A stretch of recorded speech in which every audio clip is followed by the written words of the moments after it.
Ni Pugu pale ipo kaburi langu ambalo nategemea itaheshimiwa nizikwe pale. Wakati wa uhai wake, Mwadhama Kardinali Polycarp Pengo aliacha ujumbe na kujiandalia kaburi lake na kusema, hapa ndipo mupumzishe mwili wangu. Nikifa wala msihangaike kuusafirisha kuupeleka Sumbawanga, bali nizikwe katika kanisa hili dogo lililopo Pugu, Dar es Salaam, kwani muda mwingi kama askofu niliutumia nikiwa hapo na ndani kama nyumbani. Basi nikifa hakuna cha kunipeleka Sumbawanga wala wapi mahali pengine. Kwa kawaida maaskofu huzikwa katika kanisa kuu, lakini kuna uwezekano mkubwa wa kupewa nafasi ya kufanya uchaguzi mahali pengine ambapo pana maana kubwa kwao. Kwake yeye alichagua Pugu kwa sababu ndio kanisa ambalo wamisionari wa kwanza kuja kueneza dini walifia hapo, hivyo kutaka na yeye akifa mwili wake uzikwe sehemu hiyo. Haikumpa wasiwasi kujiandalia kaburi lake, kwani yeye aliamini kuwa anayepanga kifo siku zote huwa ni Mwenyezi Mungu. Liwepo kaburi lisiwepo kufa na anayepanga, kwa kweli hiyo ndio mimi kimaisha yangu nimetambua kwamba Mungu tu ndiye anayepanga lini mtu atakufa, lini mtu ataendelea kuishi. Kanisa Katoliki Tanzania limeingia katika maombolezo kufuatia kifo cha Mwadhama Kardinali Polycarp Pengo, askofu mkuu mstaafu wa jimbo kuu la Dar es Salaam, aliyefariki dunia akiwa na umri wa miaka 81. Taarifa ya kifo chake ilitangazwa na askofu mkuu wa Dar es Salaam, Thaddeus Ruwaichi, ikieleza kuwa Kardinali Pengo alifariki dunia saa 4 usiku akiwa amelazwa katika taasisi ya moyo ya Jakaya Kikwete jijini Dar es Salaam. Kanisa na taifa kwa ujumla vimepoteza kiongozi mwenye busara, msimamo na mchango mkubwa katika historia ya kiroho na kijamii ya Tanzania.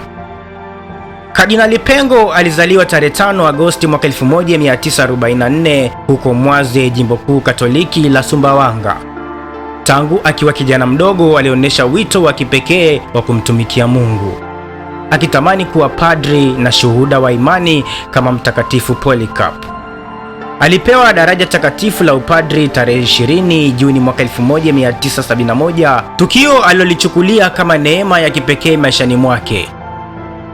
Baada ya kupewa upadri, alitumika kwa uaminifu katika majimbo mbalimbali kabla ya kuendelea na masomo ya juu Roma, katika chuo kikuu cha kipapa cha Lateran, na baadaye kurejea Tanzania kufundisha taalimungu maadili.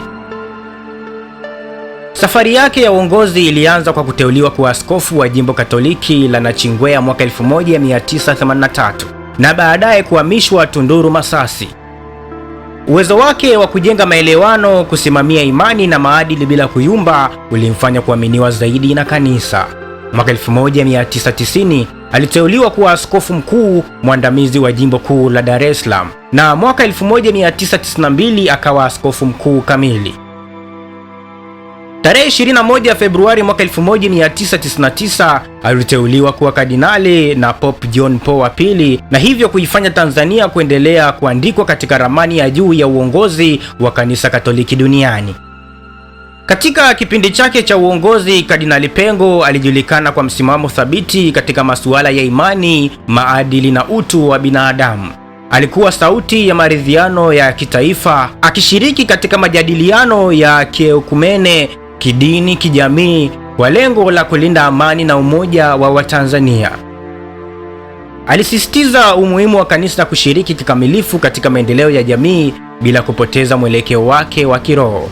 Chini ya uongozi wake, jimbo kuu la Dar es Salaam lilipanuka kwa kiasi kikubwa, likiongeza idadi ya parokia, kuimarisha malezi ya mapadri na kukuza miito ya kitawa. Mbali na kuwa mchungaji wa kiroho, Kardinali Pengo alikuwa pia mlezi wa vijana na kiongozi mwenye kusikiliza. Alijenga msingi imara wa malezi endelevu kwa mapadri na waumini, akiamini kuwa kanisa lenye nguvu ni lile linalojitegemea kwa rasilimali watu na mali.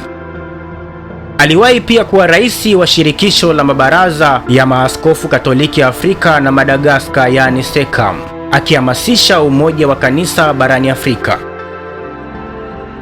Baada ya kulitumikia jimbo kuu la Dar es Salaam kwa karibu miongo mitatu, aling'atuka rasmi tarehe 15 Agosti 2019. Hata hivyo, aliendelea kuwa mshauri na nguzo ya busara kwa kanisa na taifa kwa ujumla. Maisha yake yalikuwa ushuhuda wa imani inayotafsiriwa kwa vitendo, unyenyekevu, uthabiti na upendo kwa watu wote bila ubaguzi.